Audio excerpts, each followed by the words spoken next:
cantando 2 hinos do nosso cantor, 385. Regência do irmão Márcio Fraia, Joyce Lu ao piano.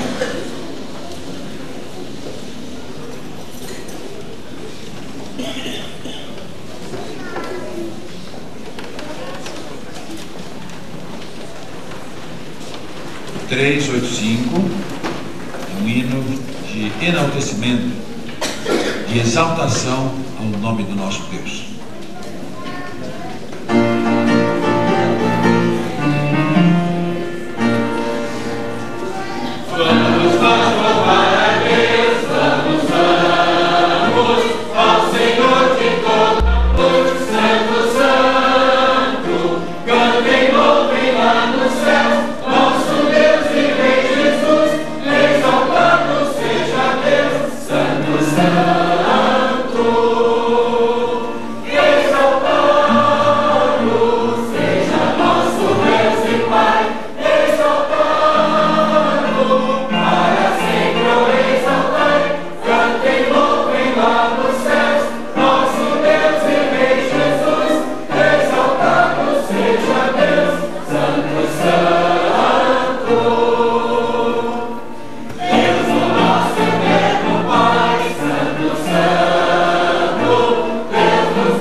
A Bíblia apresenta vários atributos de Deus.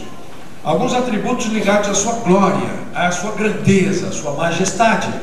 E é o que nós cantamos agora. Alguns atributos colocam Deus ao alcance do homem. Colocam Deus à procura do homem. Colocam Deus amando o homem. E com Ele querendo se relacionar.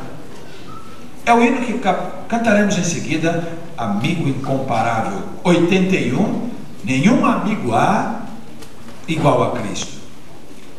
As duas faces da doutrina de Deus, os dois aspectos da pessoa de Deus, a sua glória e majestade que habita na luz inacessível, e a sua presença encarnada no mundo, junto a nós, próximo a nós, e mais do que isto, dentro de nós, através de Jesus Cristo. Ele quer ser seu amigo, esse Deus grande e maravilhoso, quer ser seu amigo, amigo incomparável.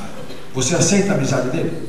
Então vamos cantar este hino na poesia especial do hino 81.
Devocionalmente o Salmo 130, que trata de confissão de pecado e esperança de perdão.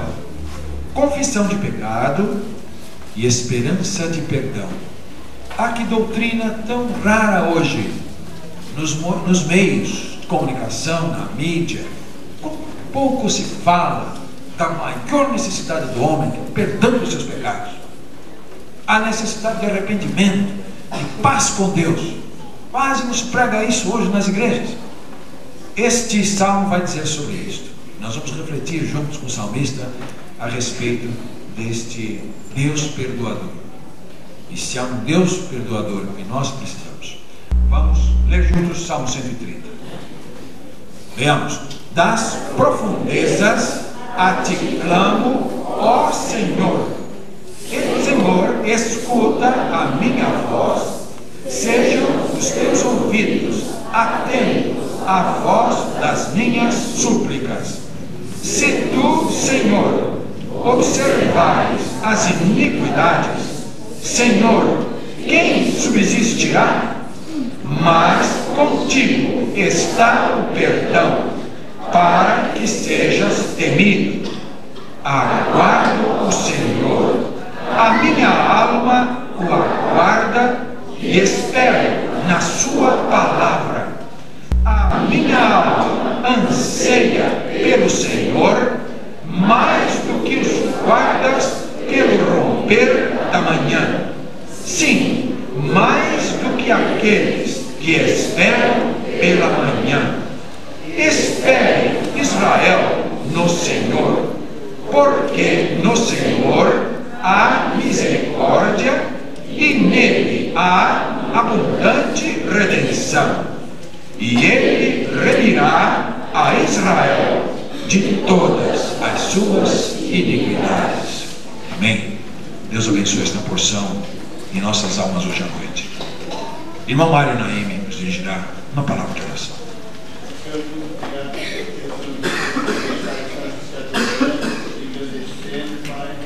Peço que as nossas esperanças sejam realmente no Senhor, que nós possamos descansar de todas as nossas ansiedades, nossas aflições. Abençoe esse culto, realmente de coração, que não seja só de fora e exterior, mas que nossos corações sejam consagrados a Ti, que nossos corações estejam totalmente prontos para te bendizer e te agradecer. Seja abençoando cada palavra que for dita aqui nesta noite. Seja abençoando o pastor, quando ele entregar a sua palavra. E seja abençoando os cânticos. E tudo aqui seja para teu e Deus Espírito. Abençoe as nossas vidas, que nós saímos daqui diferentes do que como nós entramos. Eu te peço isso em nome de Jesus. Amém, Senhor. Podem sentar-se, queridos.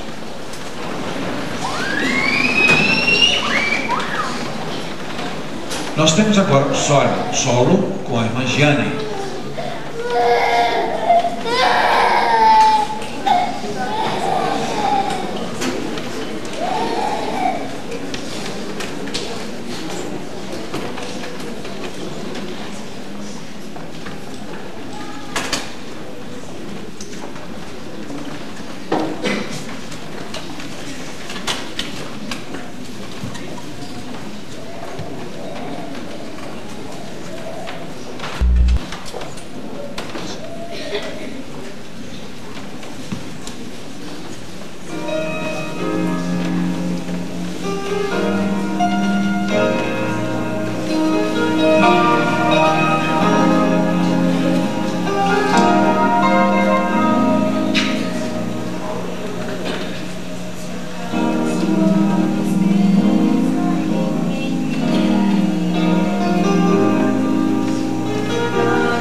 Nós vamos agora nos colocar em pé.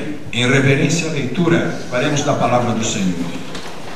Na sequência da carta aos Colossenses, que é extremamente gratificante pregar dentro de um mesmo livro seguidamente, Deus vai nos falando num ritmo continuado, dentro de um contexto. Nós vamos explorando certos tesouros, uma sequência dentro da palavra de Deus, de tal maneira que os assuntos vêm naturalmente e o Senhor vai suprindo as necessidades do seu povo com exortação, com instrução, com consolação, com esperança, com chamado para a santidade de vida. Hoje de manhã nós pregamos sobre Colossenses 2, a partir do verso 5, 6 e 7. Nós iremos agora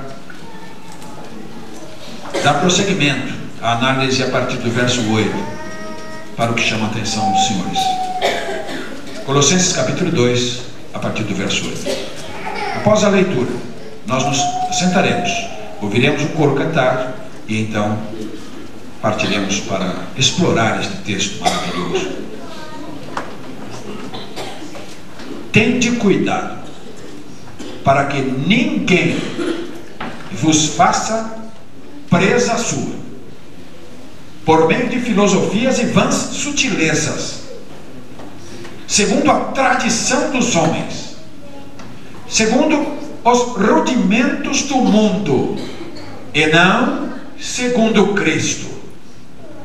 Porque nele habita corporalmente toda a plenitude da divindade, e estais perfeitos nele, que é a cabeça de todo o principado e potestade, no qual também estais circuncidados, não com a circuncisão feita por mão no despojo do corpo da carne, a circuncisão de Cristo, sepultados com ele no batismo, nele também ressuscitastes pela fé no poder de Deus, que o ressuscitou dos mortos.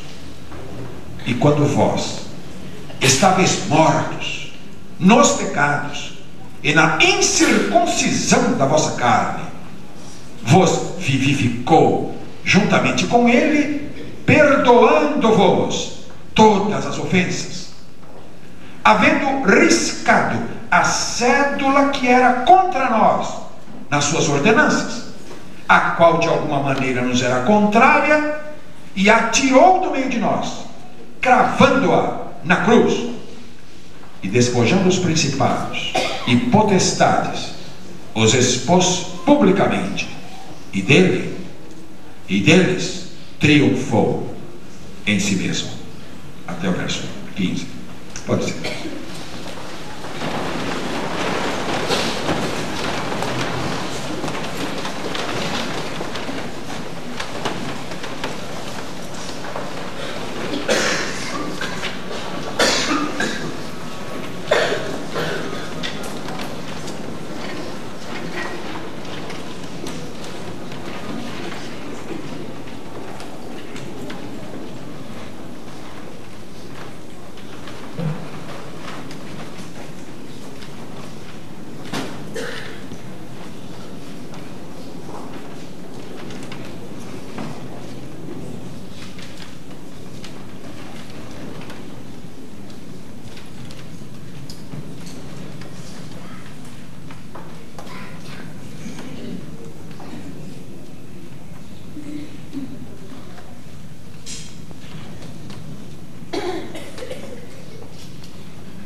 Amados irmãos, conforme hoje de manhã analisamos os versículos anteriores, imediatamente anteriores ao texto desta noite, o texto que vai de 5, 6 e 7,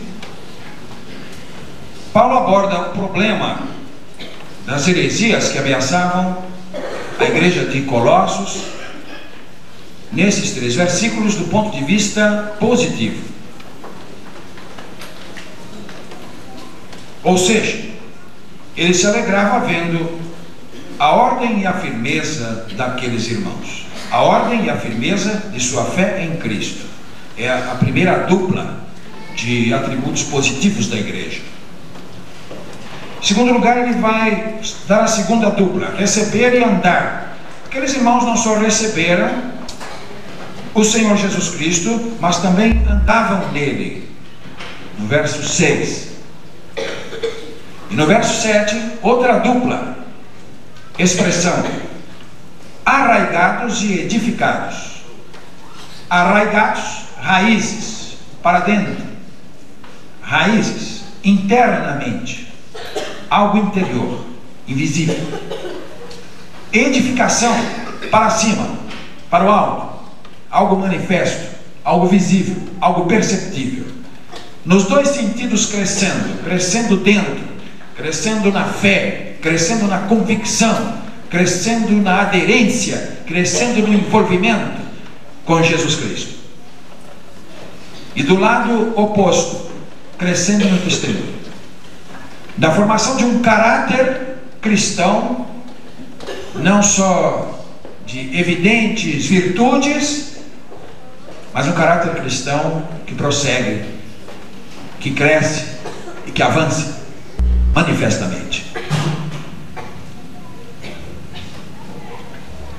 Nos versículos 8 e seguintes, Paulo vai agora tratar o assunto do ponto de vista negativo, o aspecto negativo. Primeiramente, exortando a igreja para uma vigilância intelectual, exortando a igreja a uma consciência mental, ao uso da mente, ao uso do entendimento, ao uso da razão, porque ele vai apelar para isso agora. A preocupação de Paulo era que o cristianismo de Colossos se desvirtuasse num cristianismo puramente místico, que é uma tendência muito perigosa quando nós nos apartamos de usar o equipamento que Deus nos deu, chamado mente. A mente, ou razão, ou intelecto, é um equipamento dado por Deus. Foi Deus que criou a racionalidade do homem. E Deus não iria criar uma coisa que não fosse boa para o homem.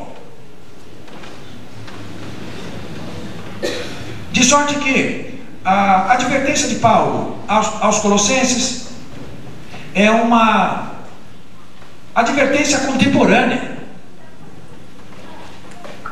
Eu creio que a igreja do final do século XX, começo do XXI, é uma igreja que está se defrontando numa encruzilhada entre um cristianismo de um misticismo cego, um cristianismo que vai para o sentimento, um cristianismo que vai para a pura experiência, um cristianismo que vai para o ritualismo, em contrapartida a um cristianismo que vá pelo entendimento. Alguns segmentos dentro do cristianismo, diria mesmo evangélico, estão se tornando anti-intelectualistas, não sabendo discernir a mente em si, ou o uso indevido da mente. O que nós como crentes precisamos prezar, o que nós como crentes precisamos, a que precisamos atentar, não é para o uso da razão, mas o uso indevido da razão.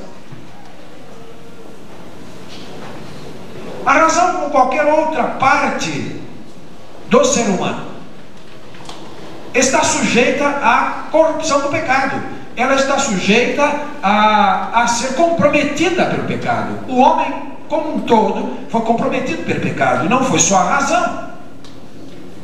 E se nós formos contrariamente à razão, para um cristianismo anti-intelectualista, se nós nos levantarmos contra o uso daquilo que Deus deu para nós usarmos, esse mecanismo maravilhoso chamado raciocínio, nós estaremos fatalmente invalidando uma coisa boa que Deus nos deu.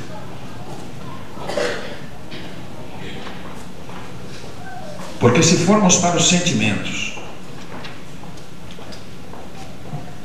nós vamos descobrir que os sentimentos do homem também estão pervertidos.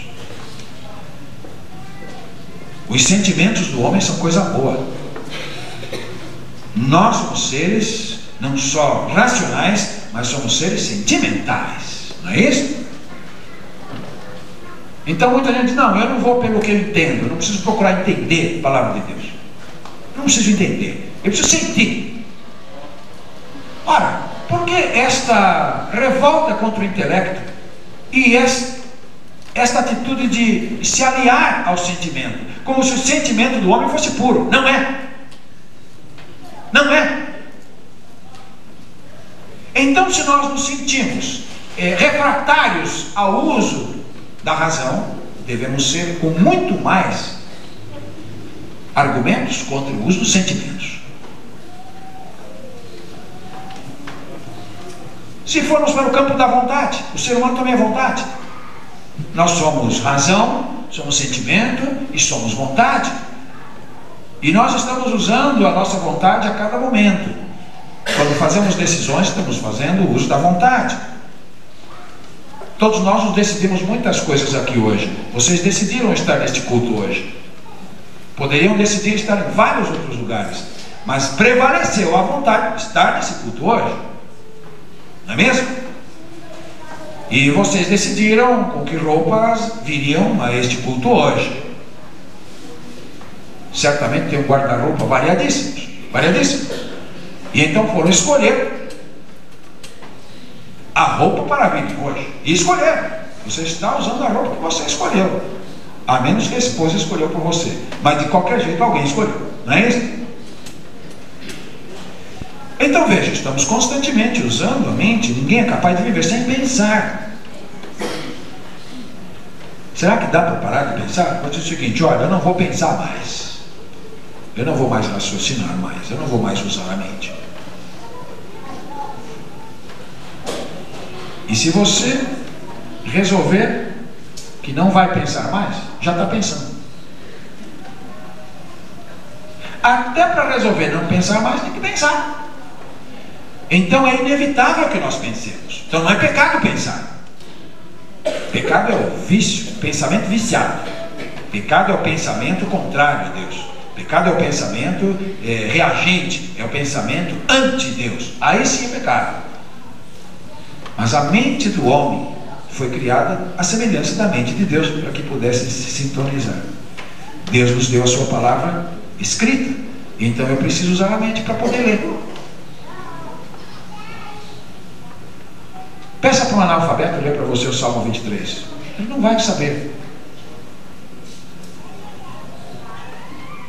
Então é o seguinte, por que não sabe? Porque a mente dele não foi preparada para sintonizar os pensamentos de Deus. Alguém vai ter que ler para ele, aí ele vai entender, não?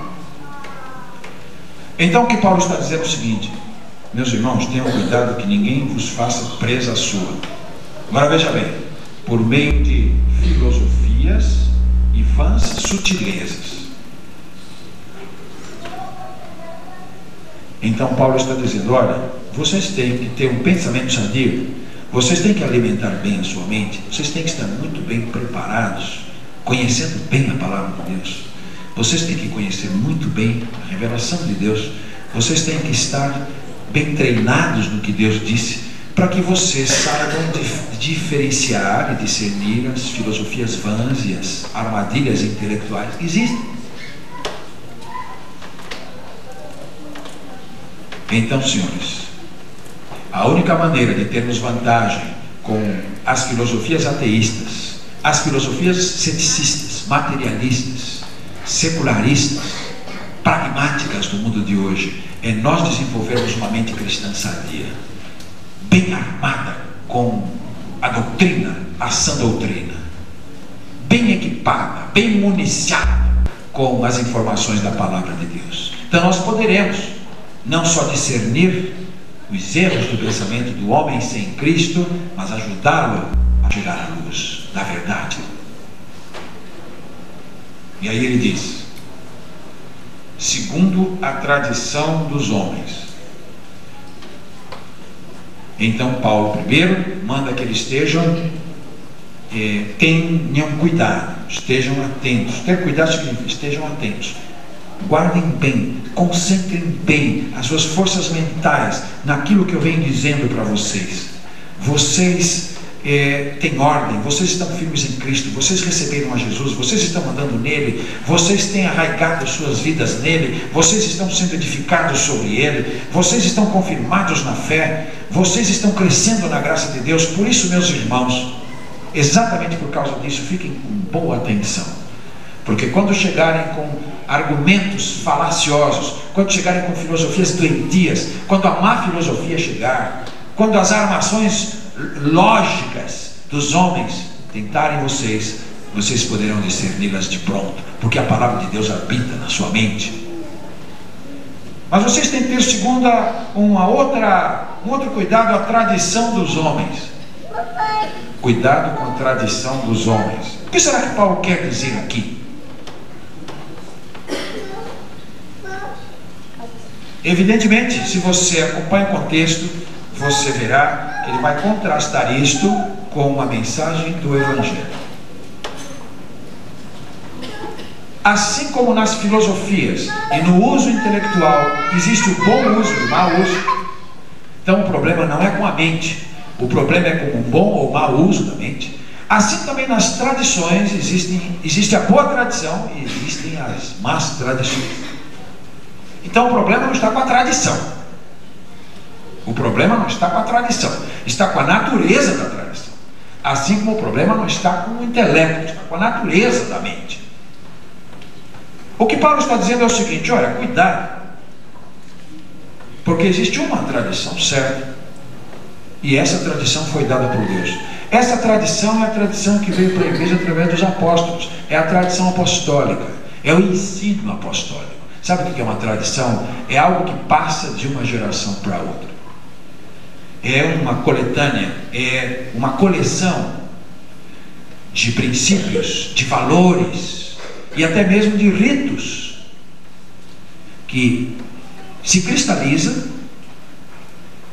se assimila, primeiramente se assimila, se cristaliza e se passa de uma geração para outra, de uma pessoa para outra, sem alterar. Por isso que é tradição. O que é em direito? A tradição, não é entrega? Tradição é entrega, não é isso mesmo? A raiz da palavra tradição, inclusive usada no direito, a tradição das coisas, quer dizer, a entrega das coisas de uma pessoa para outra. Então, pastor, qual é a boa tradição? A boa tradição é a tradição apostólica, senhores. O que os apóstolos escreveram e ensinaram: Mateus, Marcos, Lucas, João, Atos, Romanos, Coríntios, Tessalonicenses, Filipenses, Colossenses, Efésios, Timóteo, Tito, Tiago, Judas, 1º, 2º, 3º João, Apocalipse. Os 27 livros do nosso Novo Testamento é a tradição apostólica.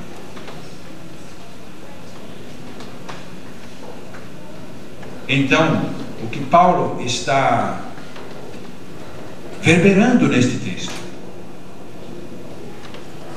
não é a tradição em si, mas é a tradição dos homens. A tradição dos homens contrastada com que tradição? Tradição dos apóstolos. Então, meus amados irmãos, nós não podemos viver sem tradições.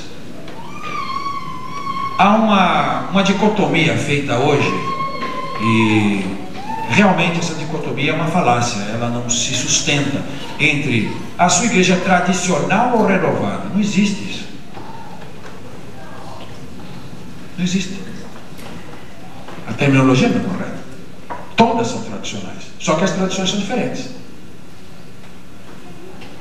Então não existe, a minha igreja não é tradicional. É, sim, senhor.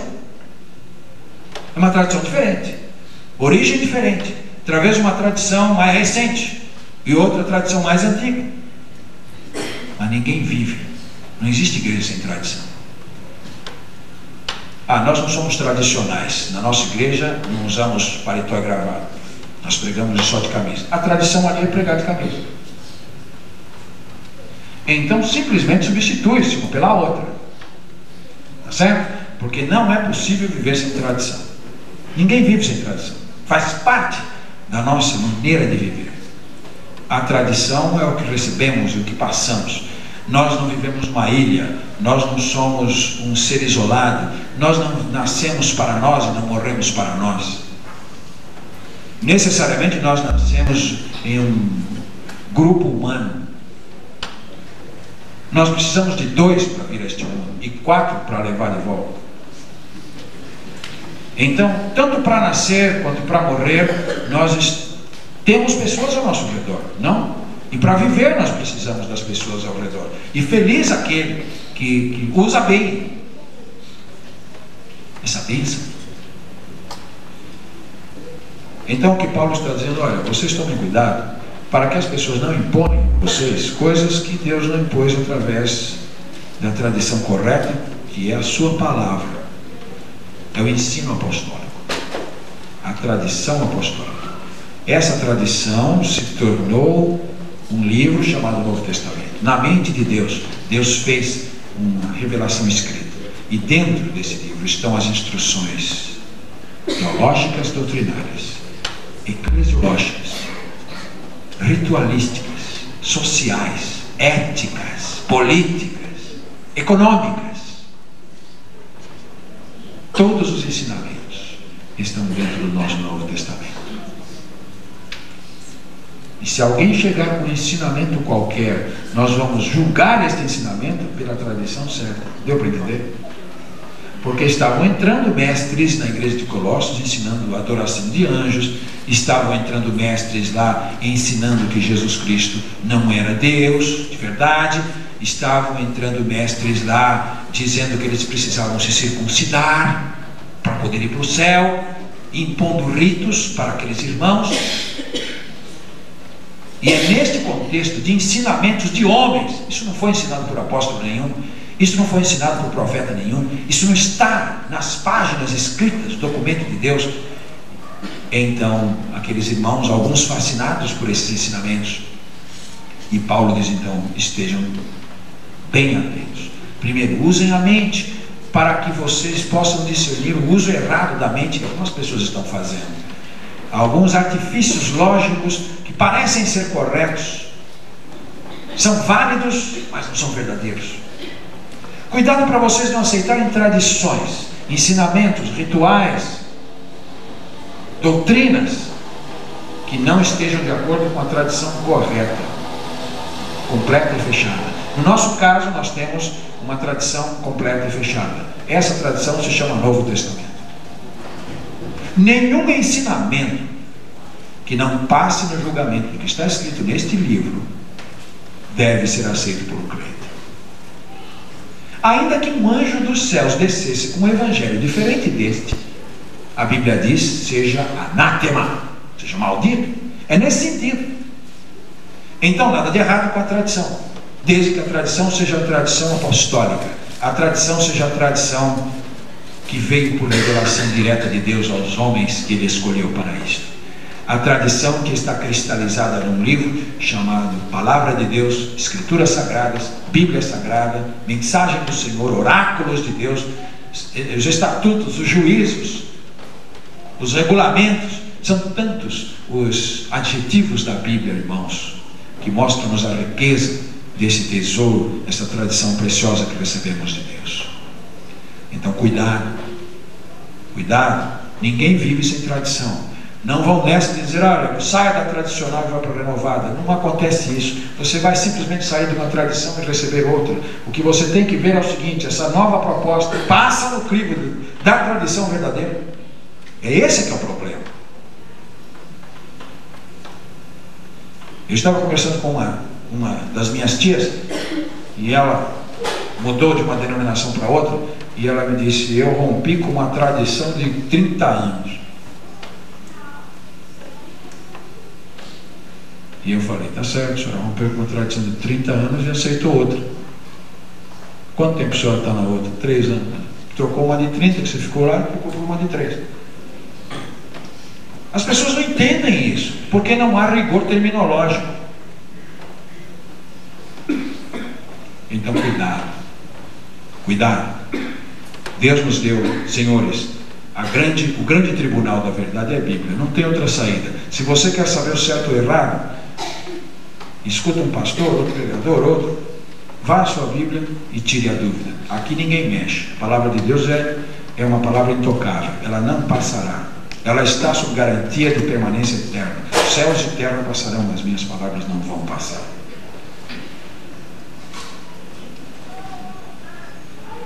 Ele conclui esta parte dizendo: olha, estas filosofias, essas sutilezas, essas tradições dos homens são segundo o mundo e não segundo Cristo. Então a terceira consequência que tiramos aqui deste versículo é que Cristo é a pedra de toque, na verdade. Qualquer coisa que se chama evangélica, qualquer coisa que se chama cristã, tem que considerar o que diz de Cristo. Qual é a convicção a respeito de Jesus Cristo? É Jesus Cristo que é a norma de interpretação do Novo Testamento. Jesus Cristo é a chave interpretativa. O conceito que temos dele determinará tudo mais. A tradição apostólica, como veremos daqui a pouquinho, rapidamente, ela repousa sobre um fundamento.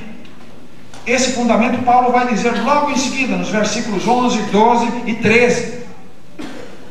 Na verdade, Cristo é a pedra fundamental, é a pedra angular. Jesus Cristo é a rocha dos séculos. E todas as outras doutrinas se escoram sobre quem é Jesus. É isso que ele quer dizer. Tem uma filosofia A, uma filosofia B. Existe ali uma proposta doutrinária A ou B. Existe ali um grupo doutrinário A ou B. Existe ali uma tradição diferente de outra. Senhores, examine o que dizem de Jesus Cristo nessas tradições, nessas filosofias e nessas sutilezas. Dependendo do que dizem de Jesus, vocês podem julgar tudo. Que maravilha que eu tenho não só um livro, que é a palavra de Deus na minha mão, e eu posso ter acesso direto a ele. Deus me deu uma minha linguagem, me deu um cérebro para entender, e o Espírito Santo dele me ilumina a compreensão, ilumina a minha mente para compreender, e eu tenho a chave interpretativa. Jesus Cristo é a senha de acesso.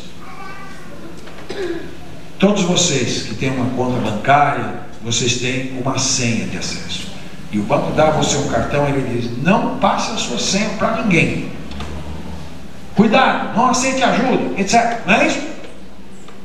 E a pessoa chega lá no banco. É isso? E sai o dinheirinho ali, sai montando. É isso?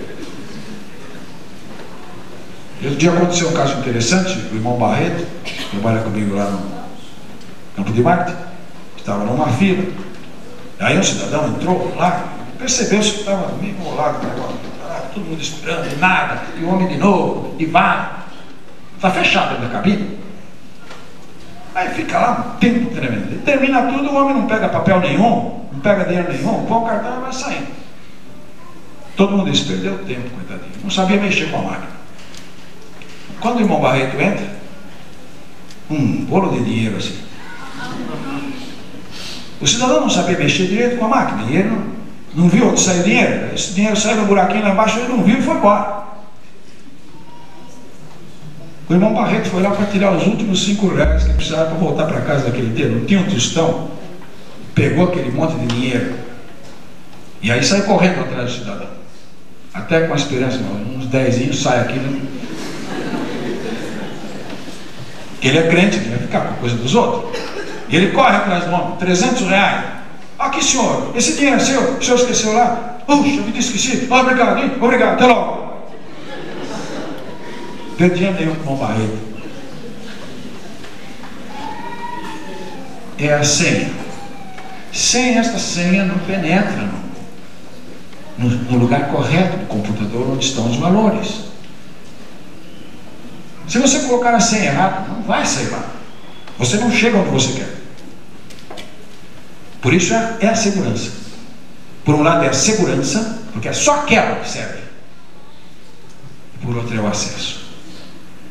Senhores, o que Jesus está dizendo é o seguinte: meus queridos irmãos de Colossos, o acesso nosso a qualquer coisa que se relacione a Deus e a salvação por Jesus Cristo. Ele é a senha. Ele é a senha. Você quer o acesso à sabedoria de Deus? Jesus Cristo. Você quer acesso à graça e ao perdão de Deus? Jesus Cristo. Você quer a sua oração respondida? Ore em nome de Jesus Cristo. Você quer o perdão dos seus pecados e a lavagem do seu coração e de sua alma? É Jesus Cristo, é o nome. Você quer se reconciliar de novo, achar o caminho de volta para Deus? Jesus Cristo. Você precisa da vida eterna. Você está morto nos delitos e pecados e quer a vida eterna. Jesus Cristo lhe dá a vida eterna. Você está perdido, perplexo, em dúvida, ansioso, confuso. Jesus Cristo é a luz do mundo. Quem segue não anda em trevas. Você quer saber se uma tradição é certa ou errada? Use a senha. Jesus Cristo. Quem é Jesus para este grupo? Quem é Jesus para essa filosofia? Quem é Jesus para essa teologia? Cuidado para que não seja outro o padrão de você julgar o certo e o errado, a verdade e a mentira. Jesus Cristo. Eu gostaria tanto de ter mais meia hora. Eu sei que eu não tenho. Eu vou terminar por aquele relógio 8h30. Preciso então me deter no 9 para dizer o seguinte a vocês. Sabe por que ele disse isso? Ele vai continuar o pensamento. Sabe por que ele disse tudo isso, meus irmãos? Ele vai ampliar agora. Ele vai dizer: não segundo Cristo, ponto e vírgula. O ponto e vírgula significa que a frase não está terminada, porque senão teria que colocar o ponto. O ponto e vírgula é mais que uma vírgula e menos do que um ponto, não é? Se fosse um ponto, ele teria encerrado aquele pensamento e vai retomar numa frase adiante. Se fosse uma vírgula, ele continuava. Simplesmente separando os termos. O ponto e vírgula é mais forte do que a vírgula. Ele pede uma pausa maior, mas indicando que é pensamento corrente. Deu para entender? E é isso que ele faz aqui. Na verdade, esse porquê é a continuação. Agora ele vai explicar mais ainda. Ele vai ser mais amplo, mais específico. Meus irmãos, tende cuidado para que ninguém vos faça presa sua. Olha, a pior coisa que tem é alguém captar a sua capacidade de raciocinar. A pior coisa que tem é ficar refém. Você não poder pensar, você ficar engessado, você ficar restrito, você não ter liberdade de usar o seu maior emblema de humanidade, você não ser pensante. Então que ninguém faça presa sua, quer dizer, não prenda você, não prenda o seu pensamento, não prenda a sua capacidade de compreender, não permita que ninguém escravize você mentalmente, não permita que a tradição dos homens prevaleça. Cuidado, você tem a tradição apostólica, firme nela. E você tem a chave, você tem a senha é Cristo. E ele diz: sabe por que Jesus Cristo é a senha? Jesus Cristo é a senha porque em Jesus habita corporalmente toda a plenitude da divindade. Ele está dizendo: olha, sabe por que Jesus é a senha? Porque Deus habita em corpo nele. Ora, claramente a Bíblia diz que Deus é Espírito, e os que o adoram devem adorar o Espírito em verdade. A Bíblia diz que ninguém jamais viu a Deus, que habita na luz inacessível. Isto também é verdade. Mas a Bíblia diz que esse Deus Espírito, esse Deus invisível que habita na luz inacessível, resolveu visitar este mundo, resolveu fazer-se um homem, resolveu se habitar conosco, tabernacular conosco. Esta é a palavra. O Verbo se fez carne e habitou entre nós. Significa tabernaculou, armou sua tenda entre nós, e vimos a sua glória como do unigênito do Pai, cheio de graça e de verdade. Deus habitou corporalmente em Jesus Cristo e palmilhou o terreno deste mundo. Ele andou as ruas empoeiradas da Palestina, ele foi até as regiões de Tiro e de Sidom, ele navegou até Gadara, ele palmilhou as terras de Nazaré e de Cafarnaum, ele passou por Samaria, ele visitou Jerusalém, ele andou por Jericó, ele foi a Betânia. Deus andou neste mundo, na pessoa de Jesus Cristo. A plenitude de Deus estava ali. Paulo diz que ele se esvaziou de sua glória. Nós não poderíamos suportar a Deus em glória. Uma parte da glória dele no Monte Sinai não foi suportada por ninguém. O povo disse: Moisés, vai lá, fale Deus contigo. Não fale Deus conosco, nós vamos morrer. Mas em Jesus ele vem perto, em Jesus ele vem junto, em Jesus ele assume a nossa natureza, em Jesus ele toca e é tocado. Jesus olha nos olhos das pessoas, ele toca no leproso, ele toma a criança nos braços. Jesus Cristo ajuda a se firmar o entrevado. Jesus Cristo põe a mão nos olhos do cego e faz com que ele veja. Jesus Cristo recebe no seu seio gostosamente o seu grande amigo João, mais jovem dos apóstolos. Deus está ali, Deus está ali, Deus está ali, Deus está ali. Nele habita corporalmente. Deus é Espírito, mas resolveu assumir um corpo no grande milagre da encarnação. O nome dele é Emanuel, que traduzido significa Deus conosco. E é por isso que ele é a senha. Ao mesmo tempo que ele é divino, nele habita corporalmente a plenitude da divindade. Ao mesmo tempo que ele é divino, ele assume um corpo igual ao seu e ao meu, de sorte que ele se torna a ponte única e ideal de nenhum outro ser. De nenhum outro ser, a nenhum outro ser cabe as condições que cabem em Jesus Cristo. Arcanjos, os anjos, os serafins, os querubins, nenhum ser mais glorioso da eternidade cabe nesta forma, digamos assim. Deus e homem ao mesmo tempo, e por isso ele é a senha. Como Deus, consubstancial ao Pai, ele tem acesso direto, ele compartilha a mesma essência da divindade. Como homem, ele é consubstancial a nós, desfruta da nossa natureza. Por isso ele pode tomar uma das nossas mãos, como homem que ele é, perto de nós. Ele pode tomar as outras mãos, a mão de Deus, como Deus que ele é, e unir de novo. Deu para entender por que ele é a senha? Para quem iremos nós? Para quem? Você quer salvação? Você quer paz com Deus? Você quer vida eterna? Você quer perdão dos seus pecados? Você vai para quem? Você vai para onde? Qual é a filosofia que lhe satisfaz? Qual é a doutrina que lhe satisfaz? Qual é a tradição que lhe satisfaz? Qual é a igreja que lhe satisfaz? Qual é o ritual que lhe satisfaz? Nenhum! Coração mais vazio.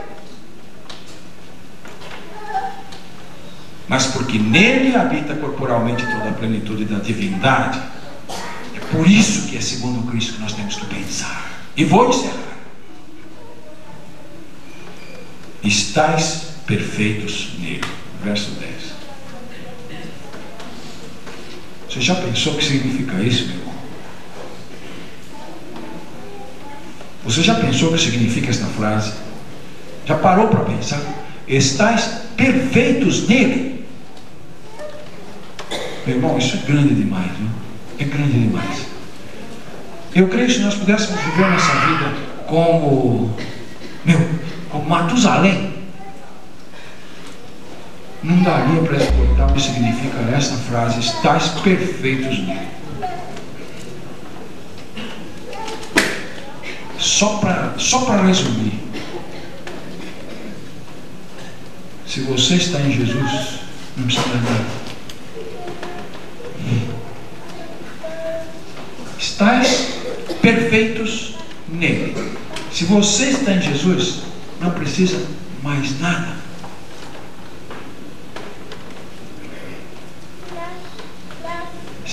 verdade puder ser assimilada por você, se o Espírito Santo tiver a liberdade de pegar essa verdade e cravá-la no fundo do seu coração, não haverá espaço para alegria, não haverá espaço para satisfação, não haverá espaço para a esperança, não haverá espaço para segurança, tranquilidade que virá para você. Saber que em Jesus eu estou perfeito. Eu não preciso de mais nada para completar o que eu preciso. Tudo mais é consequência. Eu aceito isso perfeito nele. Pastor, o que precisa? Eu aceitei Jesus. O que precisa para ir para o céu? Mais nada. Mais nada. Oh, maravilha. Vamos parar por aqui? Voltamos, Deus nos permite, na semana que vem. Talvez até pegar de novo esse pedacinho aqui, porque ficou faltando muita coisa. E nós vamos falar mais um pouco sobre estáis perfeitos nele. Mas se você puder voltar para sua casa, pensando no que vimos desde o começo, pensando na senha, pensando que senha é acesso, e pensamos que o único que tem esta ligação lá em cima com Deus por ser divino, e esta ligação cá embaixo conosco por se fazer um homem, e você entender que Ele é o acesso e que nele você está perfeito. Pastor, não precisa mais nada. Se você está perfeito nele, falta o quê? Precisa completar algum pensamento? Se você puder se assenhorear desta verdade, isso se chama salvação. Tá bem? Isso se chama salvação. Está perfeito nele. Pai amado, nós te agradecemos por tua palavra, que é a verdade, e por podermos consagrar este tempo diante da tua igreja para compartilhar um pouquinho deste tesouro inexaurível que é a palavra do Senhor. Nós só te pedimos que tu trabalhes na nossa mente, iluminando-a, porque ela não sabe entender as coisas do Senhor, que se discernem espiritualmente. Por isso precisamos da iluminação do teu Espírito Santo. É Ele quem trabalha nas mentes dos homens, convencendo do pecado, da justiça e do juízo. É Ele que nos ensina, Ele guia em toda a verdade. Ensinar e guiar são atos intelectuais. É Ele quem nos revela Jesus Cristo, que opera o novo nascimento, que nos cela para o dia da redenção. É Ele quem distribui os dons espirituais, e é Ele quem opera a santificação de nossa vida. Mas Ele só opera pela graça de Jesus. Ele só opera por aquele que aceita Jesus Cristo como seu Salvador. A condição para termos o Espírito Santo é o arrependimento e a fé no Senhor Jesus Cristo. Nós te pedimos que nos ajudes, não só a entender a verdade, mas dá-nos também coração para crer nela. Nós queremos que todas as nossas faculdades, a mente, o coração e a vontade, sejam conduzidos por teu Santo Espírito e dirigidos por Ele, tão somente para que conheçamos mais e melhor o nosso tesouro, Jesus Cristo. Em nome dele que nós oramos, e para a glória dele agradecemos. Amém. Amados meus, vamos prosseguir agora ouvindo o coro, cantando mais um hino.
irmãos, nós passaremos agora ao momento do ofertório, como será dada oportunidade àqueles cujo coração Deus já preparou de virem para suprir as necessidades da obra de Deus.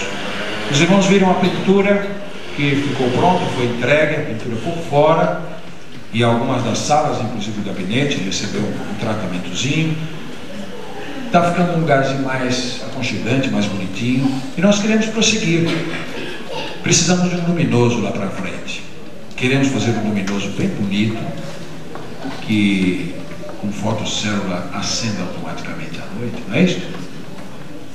Ao amanhecer ele se apaga, e então não só divulgará a presença da igreja no local, mas também vai iluminar a nossa frente, e isso vai depender dos recursos que vierem dos irmãos. Se os irmãos nos ajudarem, se os irmãos nos derem os meios e as condições, nós iremos continuar dando uma certaninha nesse lugar que até mesmo é provisório.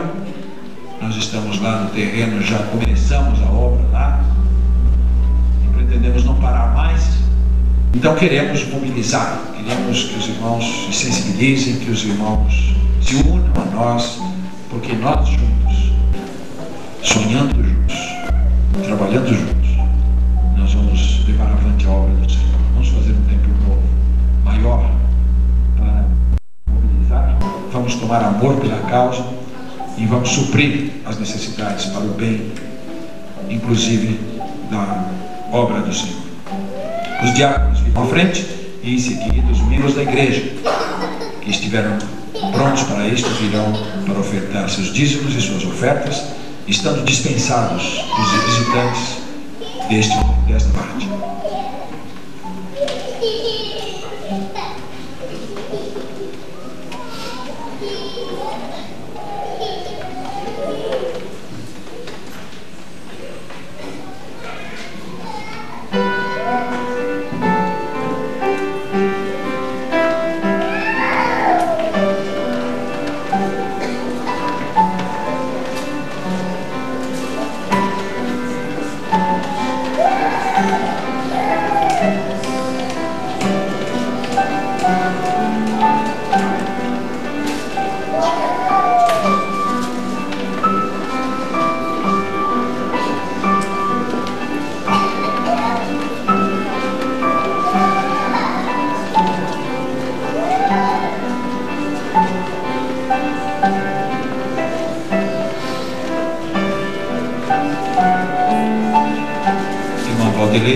Para a oração de consagração. Obrigado, Senhor, porque mais uma vez o Senhor permitiu estarmos aqui, Pai, na tua casa, para louvar e bendizer o teu santo nome. Nesse momento, Pai, quero te agradecer pelos dízimos e as ofertas aqui depositadas. Que possamos ter sabedoria em usar esse dinheiro, Pai, só no seu amor, só para a sua causa. Fica, Senhor, conosco, perdoa, Pai, as nossas fraquezas, as nossas imperfeições.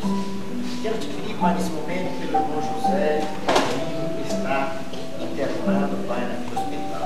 Que o teu Santo Espírito possa, nesse momento, estar fazendo-lhe uma visita. Que eu tenho certeza que nós precisamos da tua visita. E ele, principalmente, no leito lá no hospital. Fica, Senhor, conosco, perdoa as nossas faltas. Eu oro e te agradeço em nome de Jesus. Vamos agora dar a oportunidade ao povo de Deus cante louvores no conjunto do Perite.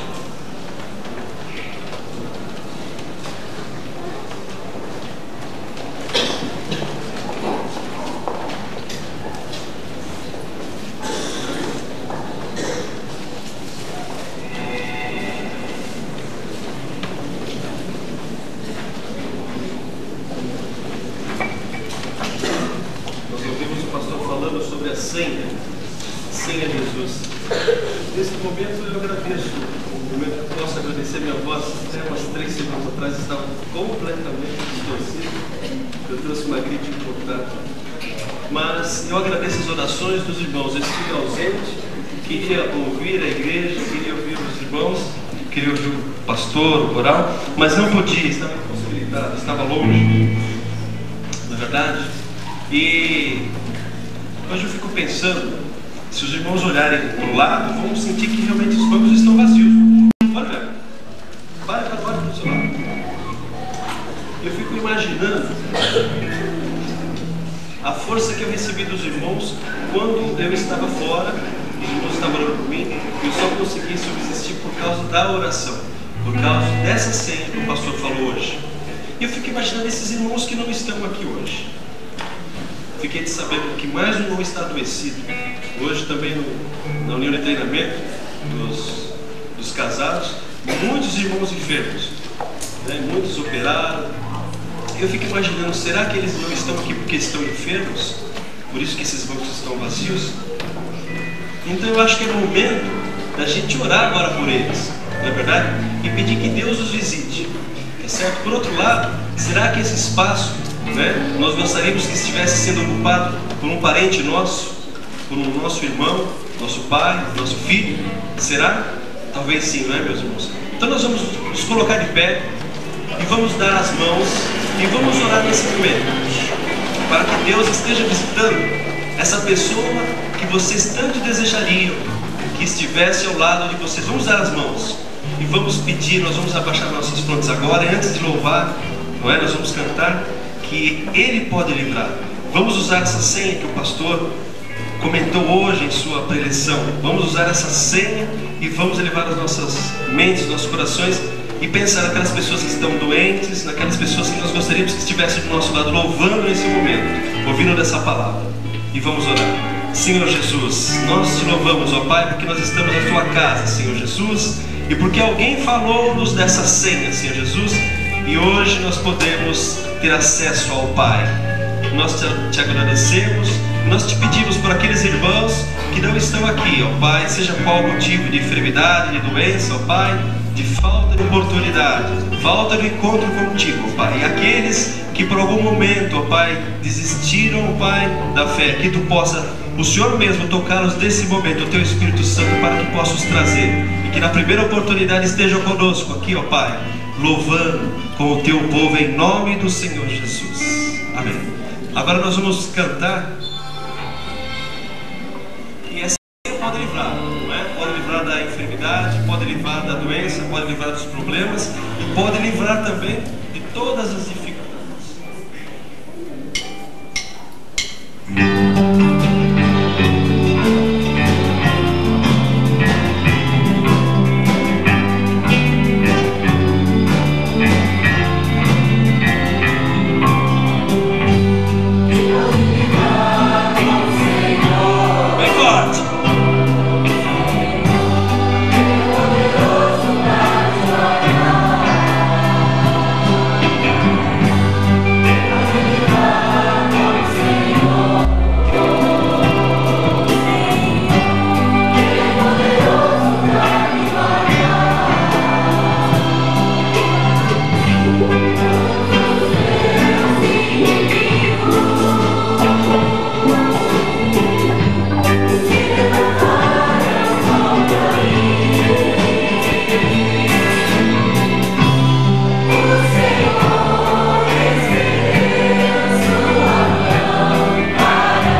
como rei, nós como soldados, ele como rei. Então vamos,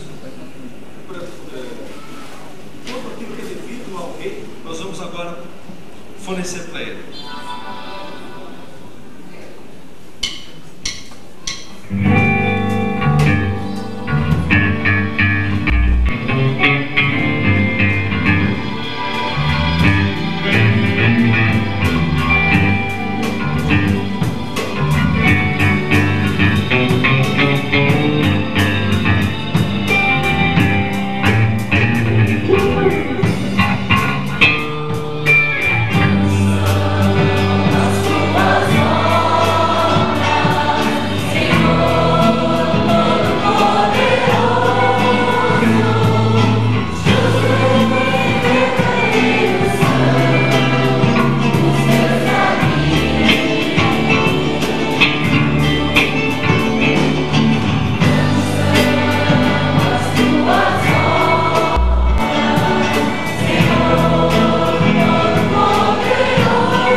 plena, encerrando como chave de ouro o último versículo que o pastor proferiu nessa noite. Vida plena.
próximo sábado, 19h30, haverá um intercâmbio da Sociedade Masculina Missionária, toda a igreja convidada, porque receberemos a Igreja Batista Nossa Filha, do Jardim Táporas.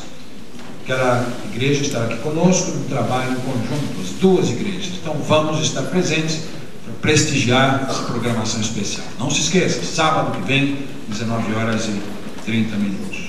Conjunto Rosa de Saron, ensaio após o culto.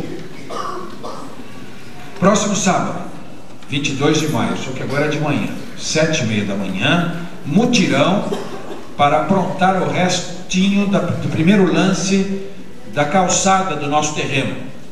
Se os irmãos passarem por lá durante a semana, derem uma passadinha, verão que já um lance, quantos metros já, irmão Antônio? De muro?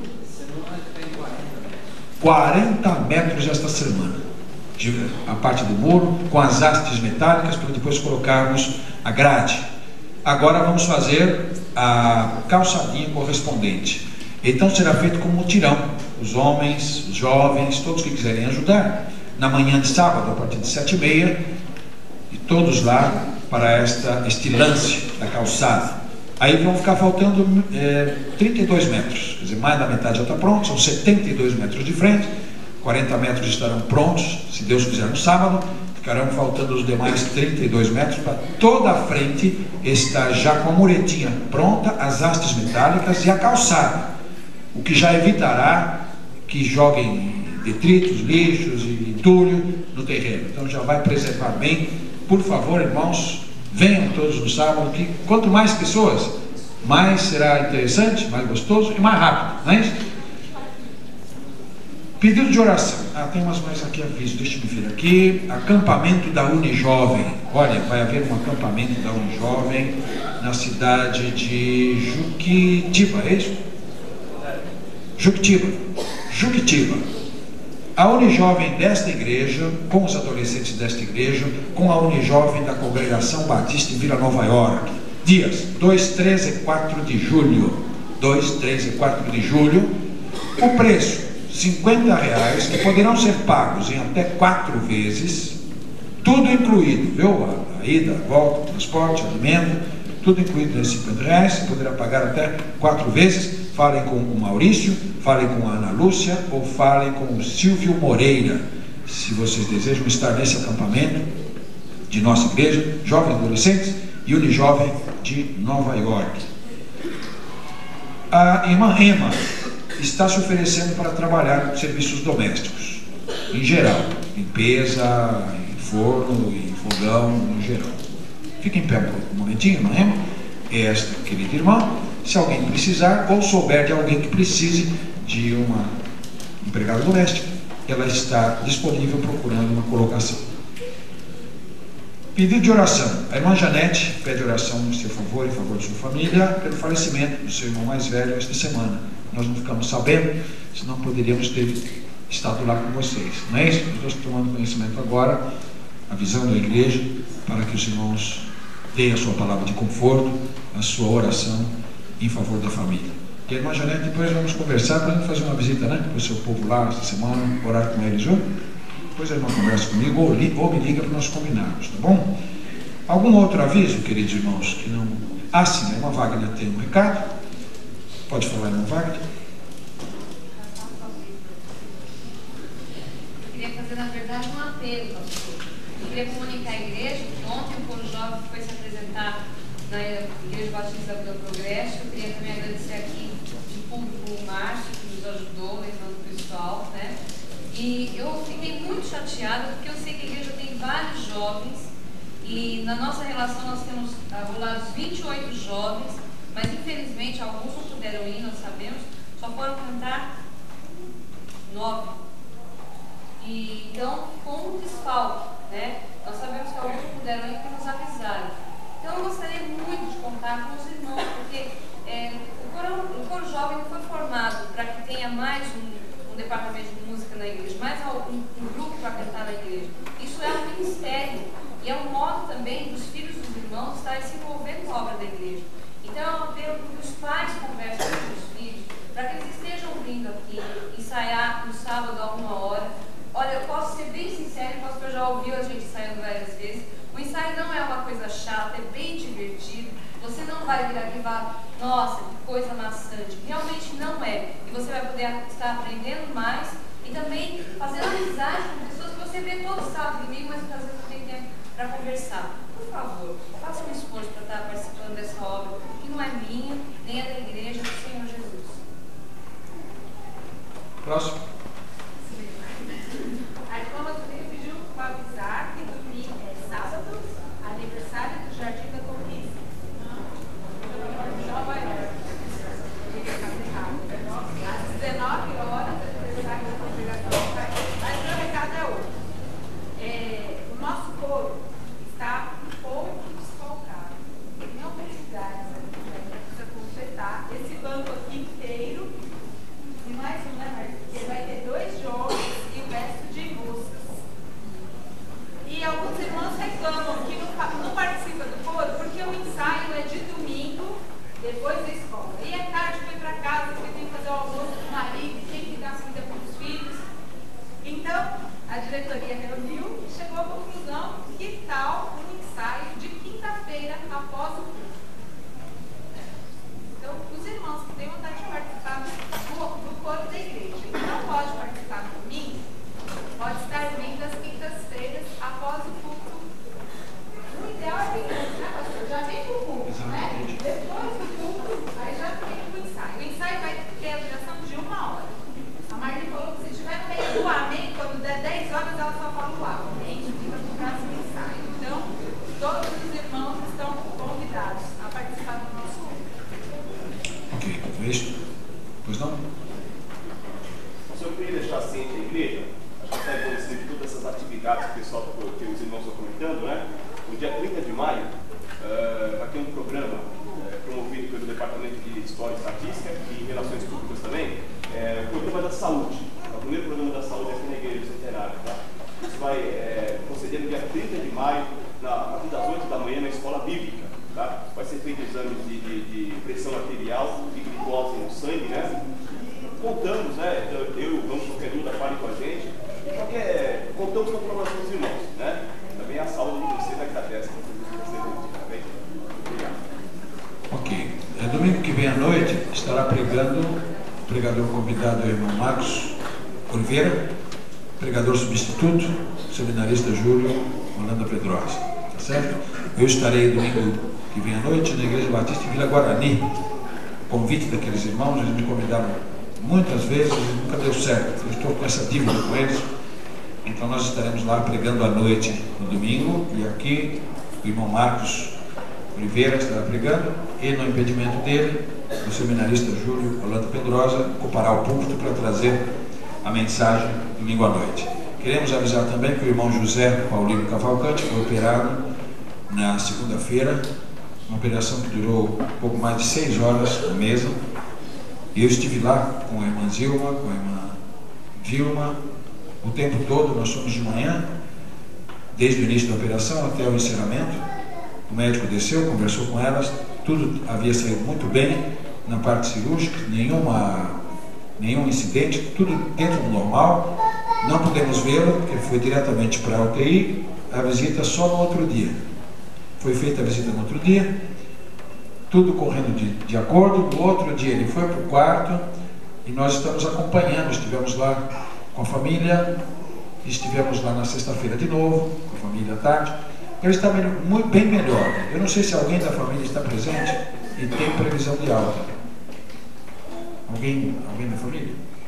Ele já está andando no quarto. Já está andando no quarto. Isso. Não sabemos ainda. Tá certo. Na sexta-feira, na quinta já havia tirado todas, o marca-passo havia tirado todas as sondas, né? E já está andando. Então, provavelmente segunda ou terça-feira deve estar em casa. Nós agradecemos pela oração, pelas orações que os irmãos fizeram. A irmã Esther Bevilacqua também esteve esta semana internada. Ela teve um problema na segunda-feira.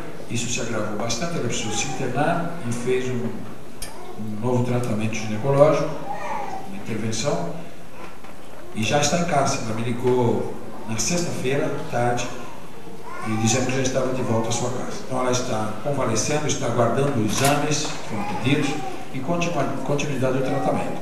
Que os irmãos olhem pela irmã Esther Bevilacqua, o irmão Marcos, o Guilherme.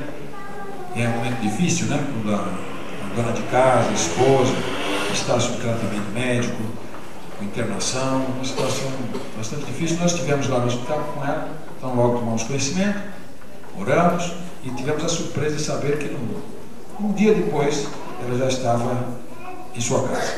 Então, continuamos pedindo aos irmãos que estejam orando em favor. Se puderem ligar para ela, quem não sabia, pode ligar. É tão gostoso receber uma palavra de conforto dos irmãos. Nós vamos encerrar com o coro fazendo o pós-lúdio. Após este cântico final, aguardaremos as notas ao piano, então estaremos despedidos desta parte. Muito obrigado a todos. Deus abençoe ricamente, dê uma feliz semana para todos. Nós temos visitantes, não apresentamos. Vamos apresentar no geral, então. Os que nos visitam, fiquem de pé um momentinho só. Todos eles, nós queremos ver os que estão conosco, para que o povo detecte os visitantes e possa cumprimentá-los. Quem é que está conosco hoje?